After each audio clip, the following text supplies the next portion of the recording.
Perfecto. Buenas tardes a todos. Gracias por participar de este panel. Mi nombre es Pablo Ballman, soy Senior Strategist de InView y vengo a hablar un poquito del mercado internacional. El título de la charla es Oportunidades detrás de la gran caída. Lindo momento para hablar de mercados internacionales, me tocó. Es un poco ganchero el título, pero es un poco, digamos, me pone bajo presión de detectar oportunidades, lo cual indica que sé qué va a pasar en el futuro, que por supuesto no lo sé. Por lo tanto, preparé la charla de hoy bajo los siguientes ejes. Primero voy a hablar un poquito de coyuntura económica, antes de recomendar dónde vemos potencialmente valor. Es necesario que aclaremos cuál es el view que tenemos de lo que está pasando y cómo creemos que va a seguir. Después voy a hablar un poquito de mercado propiamente dicho, cómo reaccionó el mercado en estas últimas semanas, en lo que va del año. Voy a hablar un poquito de nuestras carteras modelo y por último sí, voy a hablar de algunas oportunidades, entre comillas, que vemos para los distintos escenarios que pueden venir de acá adelante. Y después la idea es dejar un espacio para preguntas que contestaré todo lo que me dé el tiempo. Por lo tanto, si quieren ir dejando preguntas de cualquier tópico de mercados internacionales, bienvenidos. Por supuesto, graficando la charla, el hombre del momento, Jerome Powell, que tiene desde ya mucho que pensar. La idea de esto es armar una charla lo más descontracturada posible y hablar en un lenguaje llano. Evitaré los tecnicismos donde sea posible, en el espíritu de que esto les sirva a todos los que están escuchando, independientemente del nivel de sofisticación que tengan. Ahora sí, arrancamos. Me parece que es imposible no empezar una charla de mercados internacionales hablando de dos grandes fenómenos que marcaron los mercados en estos últimos años, y el primero claramente fue la pandemia del COVID-19, que tuvo un efecto tremendo sobre la economía internacional y sobre los mercados. Me parece que la forma más fácil de graficarlo es ver la variación trimestral del PBI norteamericano anualizado. Fíjense que antes de la epidemia del COVID, la economía norteamericana venía creciendo a un ritmo, digamos, natural para una economía desarrollada de su tamaño, entre 2,5% y 3%. Impacta el COVID como una tromba y tenemos un trimestre que va a quedar definitivamente en historia con una contracción anualizada del 31%. Luego, obviamente, tras de eso viene una recuperación tan fuerte como la caída. A esa barra de casi 34% anual le siguen varias barras trimestrales mucho más fuertes. Fíjense, es prácticamente el doble del ritmo al que veníamos antes, con varios trimestres de crecimiento por arriba del 6%. Esto se puede explicar en parte por la impresionante cantidad de estímulos, tanto monetarios como fiscales, que el gobierno norteamericano y la Reserva Federal desplegaron, que no tuvieron ningún tipo de precedente. Pero ya en el primer trimestre de este año vemos que el PBI tuvo una caída del 1,6%. La primera medición de esto fue menos 1,4, después se revisó menos 1,5 y hoy finalmente salió el dato final de menos 1,6. Si bien hubo varios hechos puntuales en esta lectura que un poco matizan el número negativo, porque por cómo es la contabilidad del PBI, hubo movimientos fuertes en inventarios, en comercio exterior, y eso un poco empañó el número final. Pero la realidad es que ya tuvimos el primer trimestre del año crecimiento negativo, por lo tanto con un segundo trimestre y también resultará negativo, que es la gran discusión del momento, o una de ellas. Entraríamos por lo menos en una recesión técnica, porque la definición de recesión son 2 trimestres de caída de la actividad consecutiva. Y cuando salíamos recién de los efectos del COVID, llegó la invasión rusa a Ucrania, que es el segundo gran golpe que el mercado tuvo que asimilar en lo que va de esta década. Acá un poco grafico el efecto de ambos fenómenos siguiendo lo que son las tasas de los treasury norteamericanos. En este caso, ahí está graficado la tasa de 2 años y la tasa de 10. Varias cosas para marcar en este gráfico. Primero, fíjense cómo en 2017, 2018, claramente hay un diferencial muy marcado entre la tasa de 2 años y la tasa de 10, que digamos es la situación normal, si se quiere, de una curva de rendimiento de bonos. Fíjense cómo en 2019 ya se empiezan a solapar ambas líneas. Esto después lo vamos a ver graficado de otra manera, es la famosa inversión de la curva de Treasuries, que tanto miedo genera y suele pronosticar con mucha fiabilidad las recesiones futuras. De hecho, en el 2020 caemos en la recesión abruptísima que demostraba recién por el COVID, pero breve, ya que la economía rápidamente se recuperó gracias a los estímulos. Y ahí fíjense cómo las tasas caen a mínimos históricos, de nuevo se despegan. La tasa de 2 años estuvo mucho tiempo muy por debajo del 0,5%. Y ya previamente a la invasión rusa a Ucrania, vemos como las tasas empiezan a subir, la de DOM más rápido, y una vez producida la invasión y con los commodities lanzados al alza, ya ambas tasas suben muy pero muy rápido y muy fuerte, y de nuevo vemos cómo se solapa el rendimiento de 2 con el rendimiento de 10, indicando la posibilidad nuevamente de una recesión en el futuro. En el medio de ambos fenómenos tuvimos a la Fed diciendo que el crecimiento de la inflación que ahora vamos a ver era un fenómeno transitorio y que se debía a una serie de problemas con la oferta que generó la pandemia del COVID. La verdad es que las tasas, como pueden ver acá muy claro, habían empezado a subir bastante antes de la invasión rusa. Echarle la culpa de la inflación a Putin puede ser políticamente muy rentable para Joe Biden, pero los datos dicen otra cosa. Y de hecho, tanto Yellen como otros funcionarios de la Reserva Federal y el Tesoro ya han dado marcha atrás con su versión de que la inflación era transitoria, que nunca sabremos si no se producía la invasión a Ucrania, si efectivamente la inflación iba a retroceder sola, es un contrafáctico, pero lo que tenemos hoy en día es una inflación realmente muy, muy elevada, que básicamente la inflación y su sendero futuro, lo cual va a marcar hasta dónde van a llegar las tasas, y lo cual también viene vinculado a cuánto va a impactar sobre el nivel de actividad, vienen marcando el ritmo desde ya hace unos cuantos meses. A mí me gusta mucho usar esta proyección de UBS de cuál va a ser el sendero de desinflación futuro. Esto salió en marzo. Fíjense, UBS decía que salió la primera proyección, tenía ya los datos a febrero, la primera proyección era marzo. UBS esperaba 8,5 de inflación y que se iba interanual y que se iba a ser el pico. Se cumplió ese dato y ese mes el S&P 500 subió 5%. Se suponía que en abril íbamos a tener una inflación del 8 y tuvimos 8,3, el S&P bajó 9%. Mayo se suponía que íbamos a tener 7,2, 8,6, otro mes negativo para el S&P, y para junio la proyección inicial era 6,5, y si vamos al nowcasting de la Reserva Federal de Cleveland, que trata de pronosticar la inflación en tiempo real, estamos de nuevo por encima de 8,6, casi llegando a 8,7, y al cierre del 28 el S&P de nuevo retrocedía 7%. Obviamente no es tan lineal, no es tan simple, pero queda claro que el mercado necesita ver que la inflación comienza a retroceder y las tasas comienzan a calmarse antes de construir un piso para tratar de recuperar posiciones desde donde estamos hoy.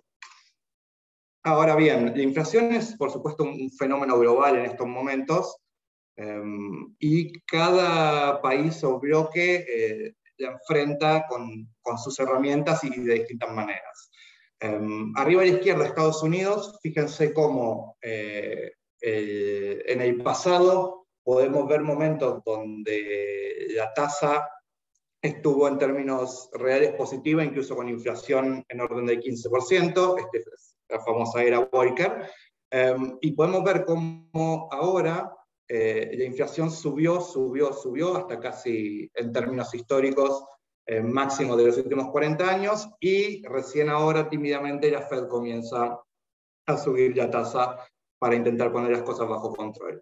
Este lag entre que la inflación comienza a desbocarse y la Fed comienza a subir las tasas más agresivamente, se dio probablemente por esta tesis de transitoriedad que después se vio truncada, y hoy es quizás el gran reclamo que se le hace a la Reserva Federal de que esperó demasiado para poder volver a actuar, y el gran temor es que la Reserva Federal está corriendo de atrás, si se me permite la expresión, a la inflación. Ahora, por ejemplo, fíjense lo que pasa en Europa. Si Powell está corriendo de atrás, Lagarde directamente no comenzó a correr, porque la tasa aún no se movió, recién está anunciado que va a subir un primer cuarto de punto, cuando la inflación ya la tenemos encima del 8%.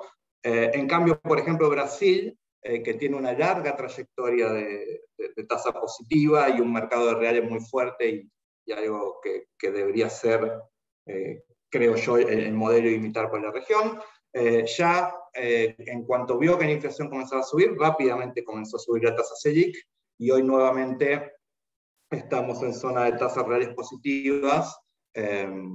Si bien esto hay que calcular la inflación hacia adelante, pero hay ciertos indicios de que la inflación ya se estaría moderando en Brasil, por lo tanto, acá vemos un Banco Central que actúa rápido para contener el desborde inflacionario, y después tenemos el caso de Japón, que tiene la tasa congelada hace ya largos años, y por su dinámica propia, todavía si bien la inflación claramente está al alza, está en un nivel mucho más manejable que en el resto de las economías desarrolladas.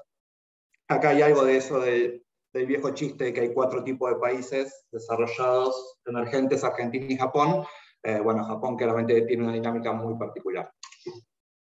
Ahora bien, ¿cómo sigue la película? La Fed sabemos que subió 75 puntos la tasa en su última reunión.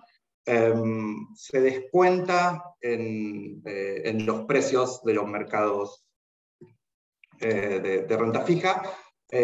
Podemos ver que hay por encima de un 80% de probabilidades de que la próxima suba en julio sea también de 75 puntos básicos, con una posibilidad menor de que sea de 50 puntos.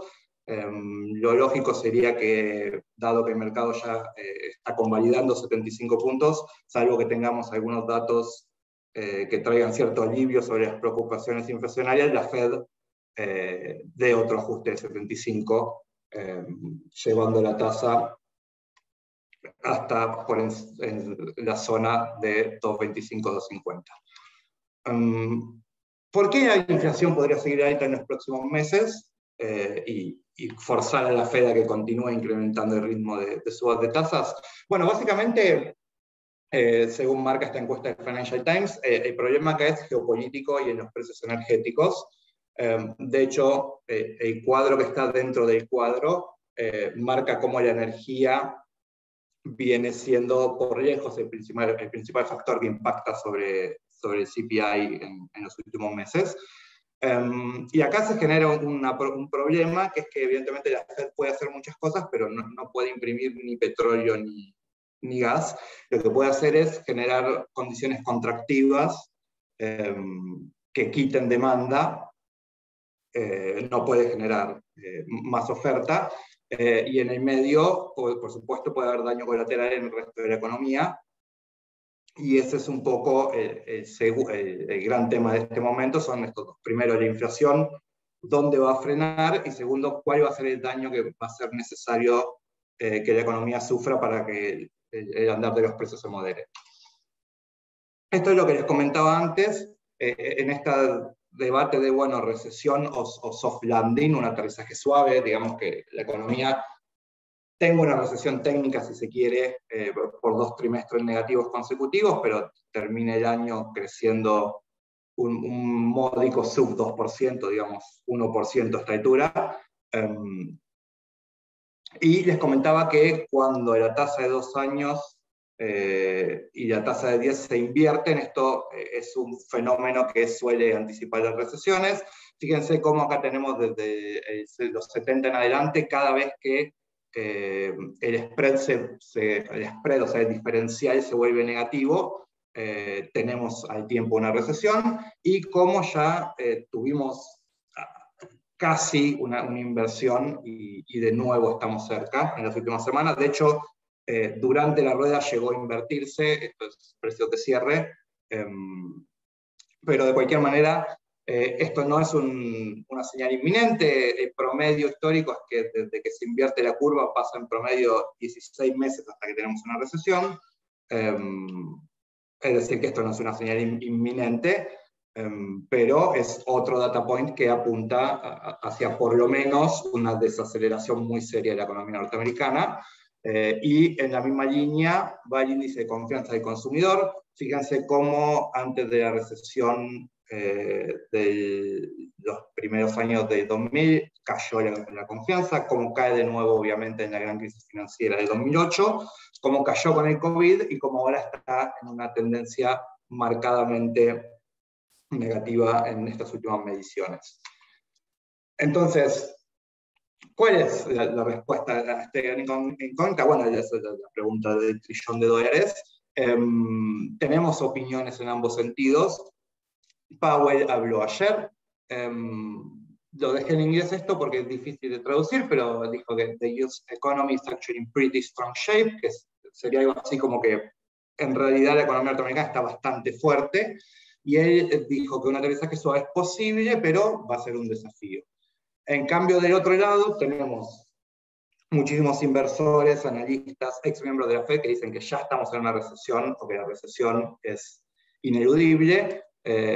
Por mencionar dos personajes muy conocidos, Cathie Wood, la portfolio manager de los fondos ARK, dijo que ella cree que ya estamos en recesión, y Elon Musk, CEO de Tesla y potencial dueño de Twitter, dijo que tenía un super bad feeling, lo que sería algo así como un sentimiento muy malo sobre la economía, y de hecho empezó a recortar la plantilla en Tesla, y en Twitter ya avisó que si finalmente termina completando la adquisición va a hacer lo propio.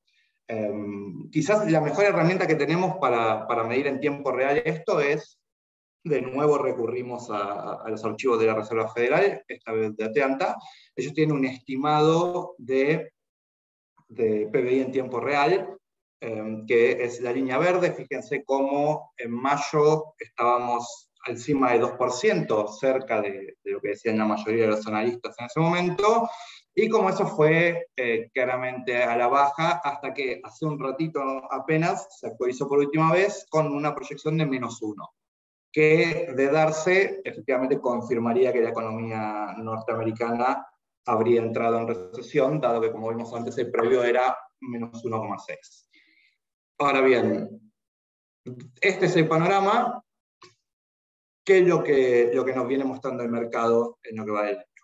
Bueno, claramente el mercado está ya hace tiempo más en la línea de que vamos encaminados a una recesión, y no una inocua, porque no todas las recesiones obviamente son iguales. No es lo mismo 2 trimestres y rebote que una depresión más aguda o más extendida.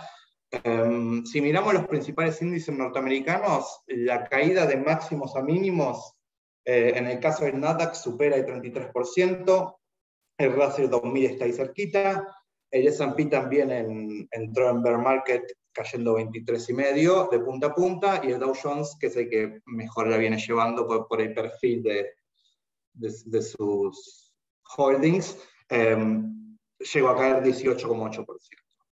Ahora, aunque estas caídas evidentemente son muy significativas, que el Nasdaq caiga casi 34%, no es poco, de alguna manera enmascaran el impacto que tuvo esta corrección sobre los rincones más especulativos, si se quiere, del mercado.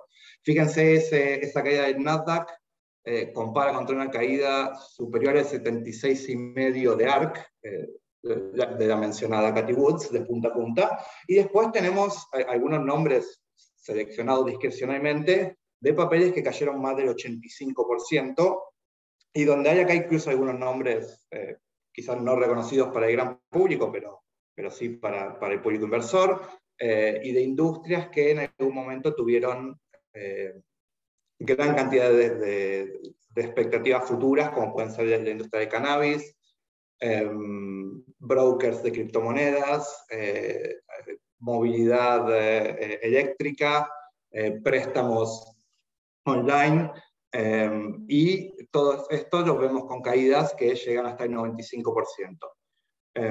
Por cómo funciona la matemática, cuando un activo cae el 90%, para volver donde estamos tiene que recuperar, subir después 900%. Por lo tanto, acá hay un impacto patrimonial duro y ya difícil de recuperar. Es casi un cliché citar a Warren Buffett, uno de los inversores más grandes de la historia, pero creo que su máxima de que solo cuando baja la marea se ve quién estaba nadando desnudo, aplica muy bien en este tipo de casos. Ahora bien, para verlo en términos de ratios y no de caídas porcentuales, porque que algo haya caído mucho no implica necesariamente que esté barato.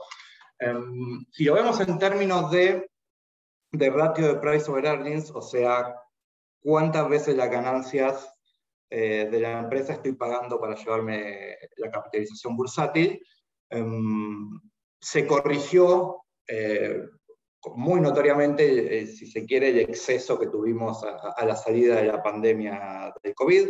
Obviamente, cuando uno está en el movimiento, es muy difícil reconocer que se está en una burbuja. Las burbujas siempre se ven retrospectivamente, en el momento es pero muy difícil.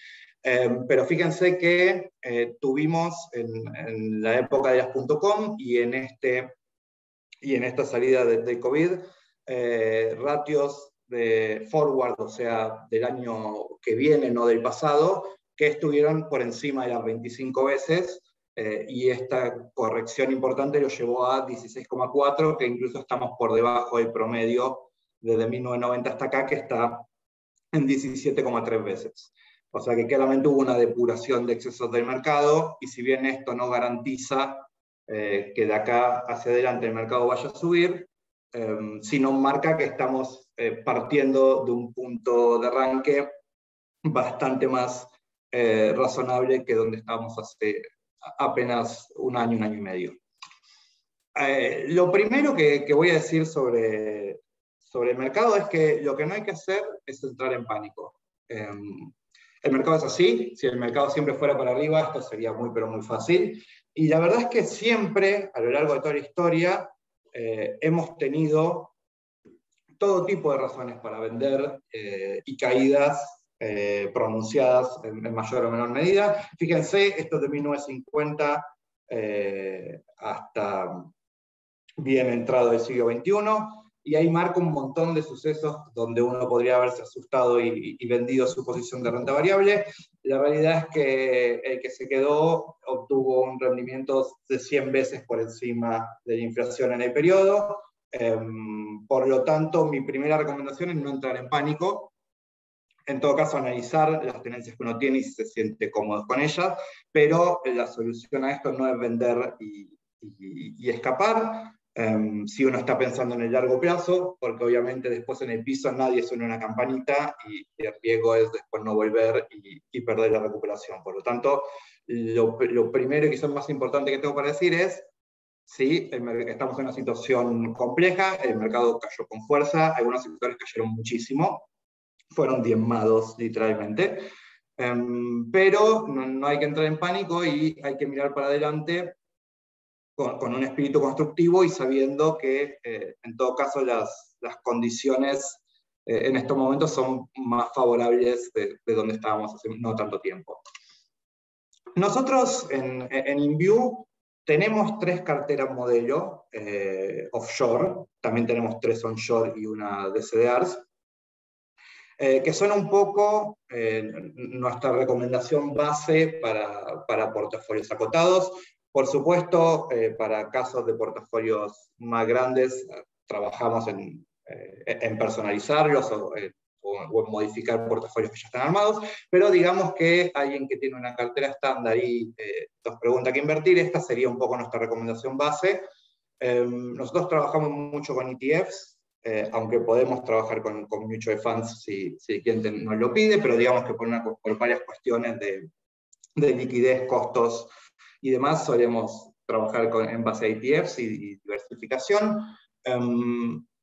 No, mi idea no vamos ahora a repasar las carteras íntegramente, pero quería que tengan una idea de contra qué, cómo están compuestas, más o menos con cuántas posiciones, generalmente son entre 8 y 10 posiciones, y qué usamos como benchmark. Para la conservadora usamos eShares Core Use Aggregate Bond, que es una especie de muestra general del mercado de bonos norteamericano íntegro, tanto corporativo como hipotecario y soberano. Después, para el perfil moderado, tenemos 50% de eso, 10% de un índice de renta variable global y 40% del índice S&P. Y por último, para la agresiva, 60% para el S&P y 40% para un ETF de deuda corporativa high yield. Nuestras carteras tienen un beta levemente superior contra el benchmark, pero la idea un poco es traquear estos rendimientos, y la pregunta es cómo venimos. En lo que va del año, depende cómo lo veamos. Estamos traqueando con bastante fidelidad los benchmarks, pero obviamente estamos viendo caídas importantes, como era imposible escapar. En la cartera moderada, a números redondos, estamos 200 BPs arriba del benchmark, en la agresiva unos 100, donde sí logramos obtener un rendimiento bastante diferente al benchmark, que es en la cartera conservadora, porque de alguna manera esperábamos una suba de tasas y acortando duration y colocándonos en deuda más corta del promedio y otros activos, hemos logrado de alguna manera aplacar el impacto que tuvimos en lo que va del año. Permítanme, el meme de la derecha es el único que he permitido. Realmente esta es la sensación que uno tiene cuando abre la comitente, porque no hubo escapatoria en este primer semestre. Bien, ahora llegamos a la parte de oportunidades, que mi idea es la siguiente. Yo, algunos de los activos que están en nuestras carteras modelo, hago foco, les cuento un poco cuál es la tesis que tiene que comprobarse para que estos activos les vaya bien de acá para adelante, y algunos detalles técnicos. De lo primero que les quería comentar es un par de ETFs de renta fija. Uno es BIL, que es un ETF que tiene treasuries de entre 1 y 3 meses de vencimiento, o sea, estamos comprando treasuries realmente muy cortos. La duración modificada no llega a 0,1, que para quienes no saben, esa es la medida de sensibilidad que tiene el precio del activo a la variación de los rendimientos. Es un fondo grande que tiene más de 20.000 millones de dólares bajo administración. Y después, por otro lado, el STIP, que es otro ETF, que tiene bonos de 0 a 5 años atados a la inflación, con una duration de 2,4, y también un fondo grande con activos bajo administración por 12.500 millones. ¿Cuál es la tesis que uno debería considerar que es más probable a la hora de comprar estos activos? Básicamente que la inflación va a seguir siendo un problema en el corto plazo. Esto va a hacer que las tasas continúen subiendo y por lo tanto impactando el precio de los activos de duration más larga. Fíjense en lo que va del año, como AG cayó casi 12% en lo que es su peor año en la historia, obviamente por la suba abrupta de tasas que tuvimos. STIP cae 4% y BIL sube 0,04%. BIL es tan corto que es prácticamente una alternativa a estar en cash, porque obviamente cash no paga nada, acá por lo menos tenemos el rendimiento de estos treasuries cortitos que van cayendo. Otra alternativa que nos parece interesante es el oro, en este caso el vehículo de exposición más simple y directo es el ETF GLD, que también es un ETF muy grande, con más de 60.000 millones de dólares bajo administración. ¿Cuál es la tesis acá? Bueno, la tesis es que vamos a un escenario de recesión fuerte con alta inflación, o sea, una estanflación, y en ese caso el oro históricamente se ha comportado como refugio y supera todo el resto de las clases de activos para este periodo puntual, que es lo que ven abajo a la izquierda, que es como diferentes clases de activos se comportan en periodos de esta inflación. En lo que va del año, el oro había llegado a estar 10% arriba, después aflojó bastante, que esto es algo que ha pasado con varios de los activos en cartera. Cuando hay una venta generalizada, las correlaciones tienden a subir y todo tiende a bajar de la mano, al menos mientras los flujos son tan agresivos, porque incluso muchas veces uno vende lo que puede y no lo que quisiera. Pero aún así, fíjense que el oro cae menos del 1% contra el casi 12% que comentábamos de una cartera amplia de bonos y obligaciones negociables. Como bonus track menciono para perfiles más agresivos, tanto el GDX como el GDXJ. Estos son ETFs ya no del oro, sino de empresas productoras de oro, que es una manera de apalancar aún más la tesis de que el oro podría subir. GDX son productores de gran tamaño y GDXJ son productores junior, que por supuesto estamos asumiendo ahí un apalancamiento todavía aún mayor. Otra alternativa para quienes vean que lo que podría ocurrir es lo contrario, que es que las tasas comiencen a bajar o por lo menos se estabilicen en estos niveles. Quizás porque la recesión hace su trabajo y contiene, hace que los commodities caigan y contiene las presiones inflacionarias. Entonces, en este caso, en estos momentos, podemos construir carteras de obligaciones negociables de empresas de primerísima línea internacionales. Fíjense acá, yo marqué 6 títulos,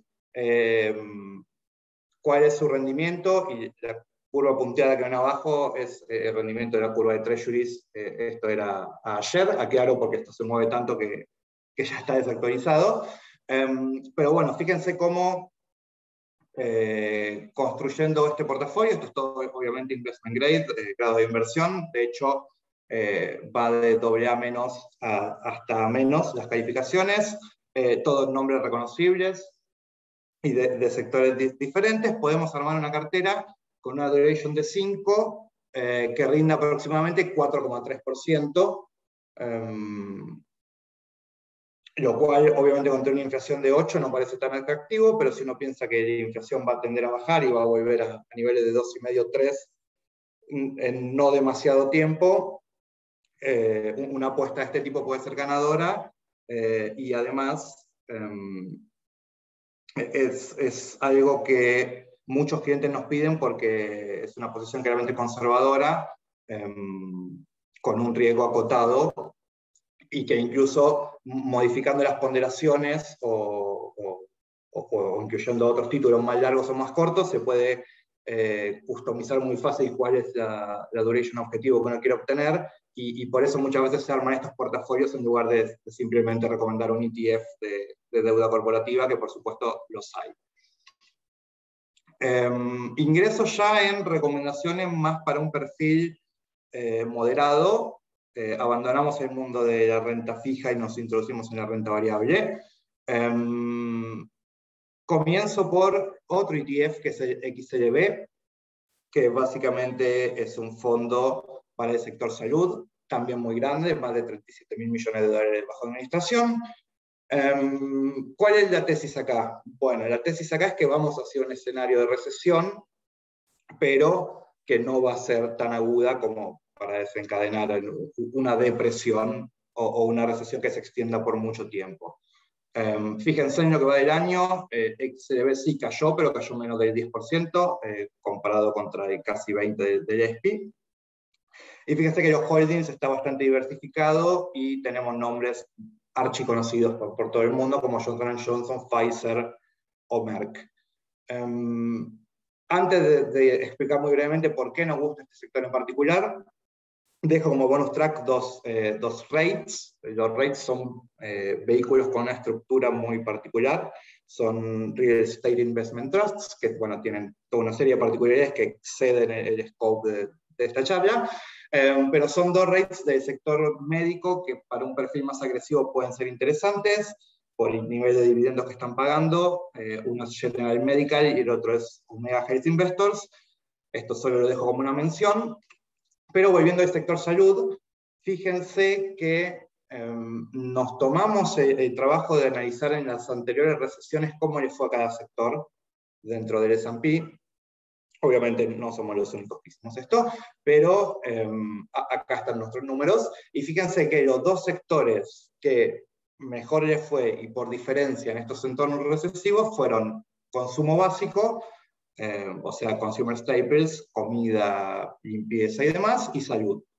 A consumo básico le fue un poquito mejor incluso, 2,5 de rendimiento positivo en promedio versus menos 1,7, pero analizando hoy ambos sectores, mirando las evaluaciones y una serie de problemas que afectan un poquito más al sector de consumo básico, como el estado de las cadenas de suministro, los márgenes que tienden a comprimirse, la posibilidad de los compradores de sustituir un producto por otro, decidimos inclinarnos por el sector salud por encima del sector básico a la hora de recomendar un sector para capear el temporal. Continuando con recomendaciones para un perfil moderado, IWD, esto es un ETF que replica un índice, que es el Russell 1000 Value. Son 1000 empresas que según ciertos criterios de ratios y demás, se engloban dentro de lo que llamamos el value o valor, como contraposición al growth o crecimiento. Fíjense que también en lo que va del año tuvo una caída, pero menor a lo que es el mercado en general. ¿Y cuál es la gran diferencia acá? Bueno, básicamente, ¿cuál es la diferencia entre este índice de value y el índice S&P? Bueno, la diferencia principal es cómo está compuesto, cómo está dividido entre los distintos sectores de la economía. Hoy en día el S&P tiene alrededor de 28% de su composición en empresas tecnológicas, porque las grandes tecnológicas que ya todos conocemos como Apple y demás cada vez pesan más. En cambio, este índice, fíjense, tiene casi un 20% de sector financiero, 17% de salud, 10% industrial y recién después viene tecnología. Para este entorno de tasas al alza, que todavía no sabemos si marcaron un techo, e incertidumbre hacia el futuro, nos sentimos más cómodos con un mix de este tipo que apostando a índices más amplios como el S&P o incluso el QQQ, el Nasdaq 100. La idea acá es buscar valor. Ahora después, al final les voy a mostrar cómo comparan las valuaciones de los distintos sectores, pero apostar al value es, digamos, una tesis que no cambia demasiado. Pasamos ya a perfiles agresivos que busquen rendimientos más altos, obviamente a costo de tomar mayores riesgos. Y acá arranco por el Russell 2000 Small Caps, IWM, 51.000 millones de dólares, también como estamos hablando de fondos gigantescos y súper líquidos. Básicamente este es un fondo que también obviamente replica un índice, que son 2.000 empresas medianas y pequeñas norteamericanas. Fíjense que la composición por sector vemos un poco lo mismo, financiero, salud e industrial a la cabeza, y recién después el sector tecnología. Y acá la tesis es un poco más agresiva y es esperar una recuperación amplia de la economía estadounidense donde apostando a las empresas pequeñas también tendríamos un poco más de palanca, si se quiere, que apostando a los índices generales. Hasta ahora hablé solo de Estados Unidos, vamos un poco por el resto del mundo que también existe. MSCI Emerging Markets, obviamente renta variable de mercados emergentes, 26.500 millones bajo administración. Fíjense que en lo que va del año tuvieron una performance bastante similar. De hecho, Emerging Markets había empezado bien el año, luego se vio arrastrado en la caída, y hoy está unos puntitos por encima en el relativo en lo que va del año, pero también ha sido bastante castigado. ¿Cuál es la apuesta acá? Bueno, si antes hablamos de una recuperación de economía norteamericana, acá hablamos de una recuperación global, con foco en Asia, porque si vemos la composición por país de los activos de este fondo, tenemos China con un 35%, y si le sumamos el 14,6% de Taiwán, que cada uno contabilizarlo como quiere, arrimamos al 50%, y después vienen India y Corea del Sur, que ahí tenemos casi otro 25%. Después Brasil recién Brasil aparece con 4,8%, o sea que es un fondo que claramente tiene foco en los mercados asiáticos. Y acá marco dos bonus track que me parecen también interesantes. Muchos inversores me dicen, me interesa invertir en mercados emergentes, pero no quiero saber nada con China. China sabemos que tiene también una dinámica muy particular que requeriría una charla aparte, pero bueno, tuvimos grandes caídas, escándalos con Alibaba, infinidad de regulaciones, el problema de Evergrande, dudas sobre el mercado inmobiliario. Bueno, hay una larga lista de problemas, pero por el otro lado, es la segunda economía más grande del mundo, y uno tiene que tomar la decisión de si quiere participar en el largo plazo o no de ese mercado. Ahora bien, para quienes no quieran, pero sí quieran invertir en emerging markets, hay un ETF separado, que el ticker es EMXC, que es mercados emergentes, pero sin China. Y después, otro comentario aparte de este, a mí el mercado brasileño me parece muy interesante, me parece que lo que están haciendo con su política monetaria es de manual, y que es lo mejor que pueden hacer para el largo plazo. Tienen un manejo realmente muy serio de la macroeconomía, y se benefician obviamente de un contexto de commodities altos y demás, al ser grandes exportadores de varios de los commodities más importantes. Tengo que sí hacer un asterisco por el tema político, que es algo que nosotros conocemos bien. Tenemos las elecciones dentro de poco, y obviamente ahí hay una gran cantidad de incertidumbre, pero para el largo plazo, Brasil es otro mercado que podría andar, en mi opinión, bastante bien de aquí para adelante. Acá les quería hacer el repaso de un poco de lo que les comentaba. Fíjense, acá tenemos graficado cuántas veces ganancias de los últimos 12 meses pagamos por la capitalización de distintos ETFs. De todo lo mencionado, EM, que es emergentes, es a priori lo más barato, que es 10,5 veces. Small caps norteamericanas, 12,5. Large cap value, que es IWD, 16,1. Después acá aparece el SP, que es un poco el parámetro general del mercado, con 19,6. Después, salud y consumo básico están en un escalón por arriba, 21,6 y 23,1. Fíjense cómo el mercado, si bien puede parecer caótico, le otorga un plus de evaluación a los sectores que históricamente mejor han performado en entornos recesivos, lo cual tiene, si se quiere, cierto sentido. Y el Nasdaq está todavía cerca de 25 veces ganancias. Al tener muchas empresas tecnológicas que descuentan mucho crecimiento futuro, tiene sentido que el Nasdaq siga siendo, en términos relativos, el más caro de este mundillo de ETF seleccionados. ¿Significa esto que hay que comprar el que tiene el ratio price over earnings más bajo y listo? No, por supuesto que no. ojalá fuera tan simple, pero para mirar un ratio, como para tener un pantallazo general, yo prefiero mirar este. Algunos miran ventas, otros miran valor libros, otros miran Enterprise Value sobre EBITDA. Esto me parece que como primer pantallazo está muy bien, y es una forma un poco de ordenar de otra manera lo que comenté en los últimos minutos.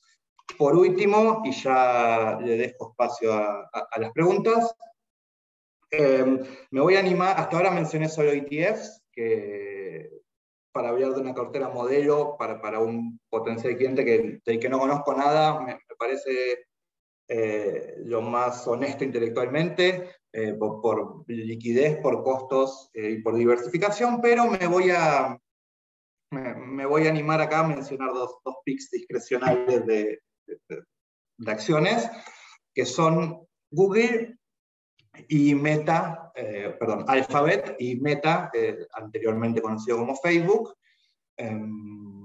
Y obviamente cada uno tiene una tesis a desarrollar que sería un rato largo que no tenemos, pero muestro en este gráfico muy simple dos cositas. En el eje X está graficado cuál es el ratio price over earnings esperado para este año, y en el eje Y, cuál es la tasa anual de crecimiento esperado en el futuro.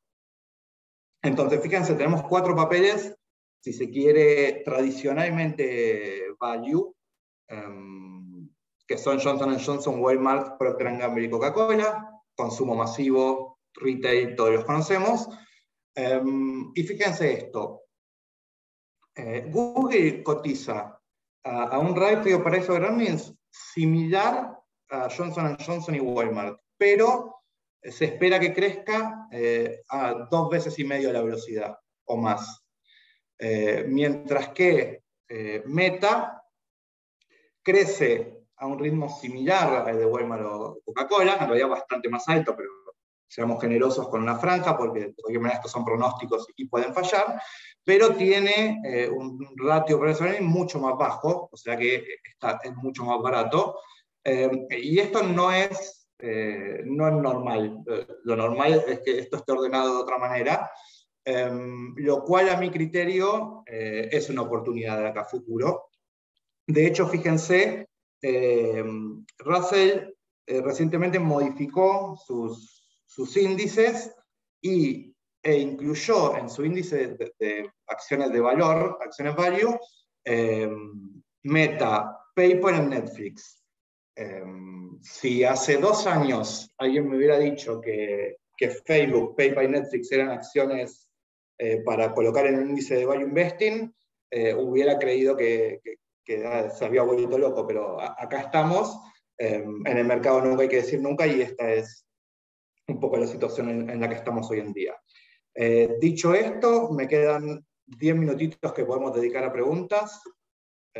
Pablo, ¿podemos ir cerrando? ¿Damos 2 minutitos para las preguntas, puede ser? Sí, perfecto. Bien, respondo rápido. Si la economía de Estados Unidos estaría entrando en recesión, ¿no crees que todavía hay nuevos pisos por llegar en los distintos mercados?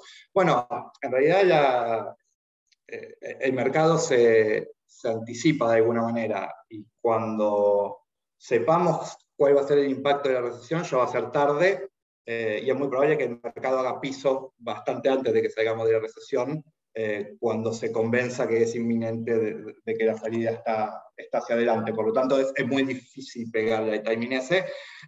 Podríamos tener una recesión no tan grave y perfectamente que ya esté priceada en casi todos los mercados, o que estemos muy cerca de ello. Otra pregunta: ¿cuáles serían los mejores papeles para posicionarse y esperar la recuperación?